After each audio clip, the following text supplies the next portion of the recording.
Drake's recent string of setbacks is happening so rapidly that it's almost impossible to keep track of all the losses he's facing. However, the most revealing aspect of just how much things have spiraled for Drake is the cancellation of the remaining dates on his current Anita Max Win tour. This decision speaks louder than any numbers or confusion surrounding them ever could. When you look deeper into the reason behind the cancellation, it becomes clear that Drake's career has never been in a worse state. But before we dive into that, be sure to like and subscribe. It really helps me out. As Drake and OVO try to downplay the disastrous cancellation of this tour, it's more crucial than ever to show your support by liking and subscribing. They clearly want to keep just how bad things have gotten for Drake under wraps, especially after he's made such an effort to distance himself from Kendrick Lamar. Now, with the Anita Max Win tour joining the list of the most poorly handled situations Drake has faced, we can't help but laugh at some of the absurdities, like the infamous Hard Part 6. Yes, the statement about canceling the tour is that bad. Brace yourselves.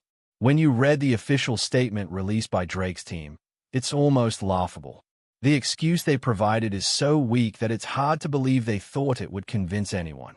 The statement says, due to a scheduling conflict, 4 of Drake's 16 sold-out shows in Australia and New Zealand will be postponed. Just that one line alone tells us everything we need to know. There's no need to dig deeper into the rest of the misleading promises. This excuse is all we need to see. Drake and his team actually sat down and decided that the best cover-up for abandoning an entire tour, something Drake has never done in this way before, was to blame a scheduling conflict. When you think about it, this reasoning makes absolutely no sense. Anyone who understands how touring works knows how much planning and coordination goes into booking every single show.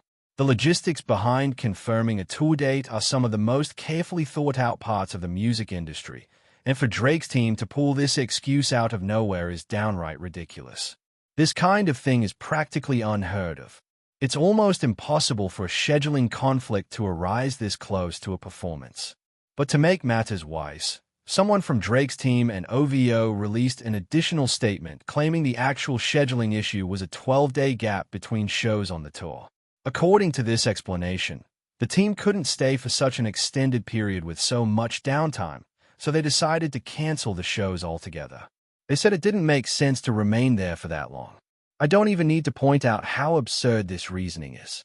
When you remember that Drake and his team planned this tour months in advance and already knew the exact dates, this explanation falls apart. If this were truly an issue, they could have adjusted the schedule well ahead of time.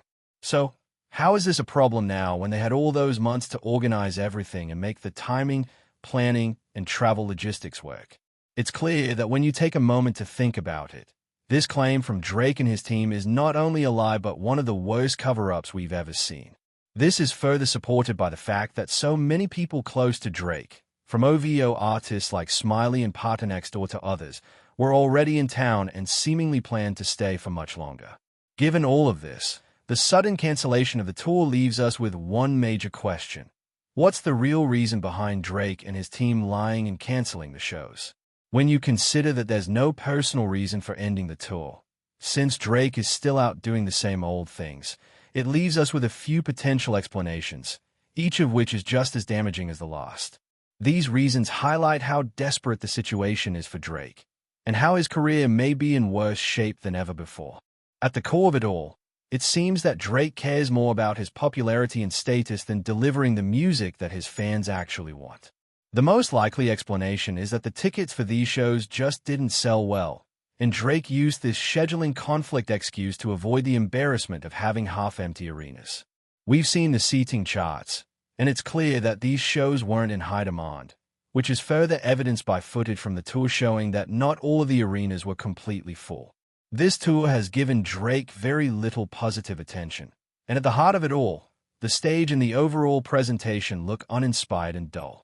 Between fans holding up signs begging Drake for attention and Drake barely using his voice during his shows, it's clear that the tour has become a spectacle of its own.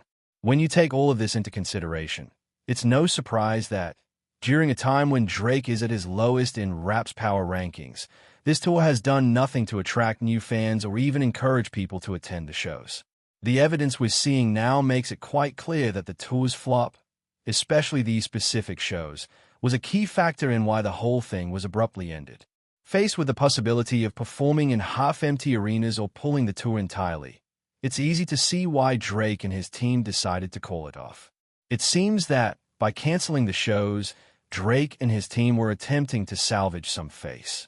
With low ticket sales, they opted for this drastic move, hoping that the confusion around the abrupt tour cancellation would allow them to shift the narrative. They could claim they were being blocked and suppressed by the industry, using that as an excuse for why they had to end the tour early. This is the same strategy they've used in response to the disappointing numbers of Drake's latest album. They are trying to spin the narrative in a way that protects their image, but in doing so, they are alienating themselves from the respect of hip-hop fans and the culture at large.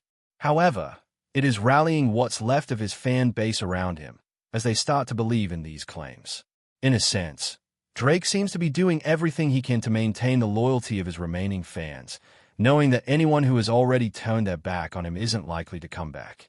Given everything he's trying to achieve within the music industry, it makes sense that he'd be focusing on keeping those fans who still support him, no matter what. While it's almost laughable to see where things have ended up, we can't be too surprised anymore by anything Drake does. Time and again, he finds new ways to disappoint. Going back to other possible reasons for the tour's cancellation, some believe there's behind-the-scenes drama involving his team of business partners that required him to step away from the tour. But, while some fans are clinging to this as an explanation, it doesn't quite add up. If there were a significant issue behind the scenes, Drake certainly didn't need to cancel the entire tour and pull every show from the schedule. Given that, it seems more likely that the real reason for the abrupt end is tied to the tour's poor performance and the fallout from that. With all of this in mind, it's safe to say that Drake has truly hit a low point in his career. Even with attempts to escape the shadow of Kendrick Lamar and his own struggles, the evidence shows that Drake has fallen harder than we've ever seen before.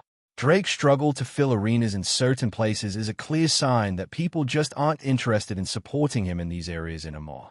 After seeing artists like The Weeknd and Kendrick Lamar dominate with stadium tours, Drake's inability to even sell out arenas in locations he hasn't visited in a while is downright embarrassing. It's hard to see how he can move forward and continue to present himself as superior to everyone else when, in reality, he's failing across the board. With his streaming numbers dropping and his inability to sell tickets, it's becoming clear that the gap between the industry's promotion of Drake and how people actually listen to him is widening. The truth is, there's simply less demand for what Drake is offering than ever before, and that's because he's done so much to tarnish his legacy since losing to Kendrick Lamar. From the release of Not Like Us to the present, no one has worked harder to destroy their rap legacy as quickly as Drake has. Even now, he hasn't made any moves to repair his image or regain the respect of those he lost along the way. It's clear that Drake and OVO will need to seriously reconsider their entire approach going forward.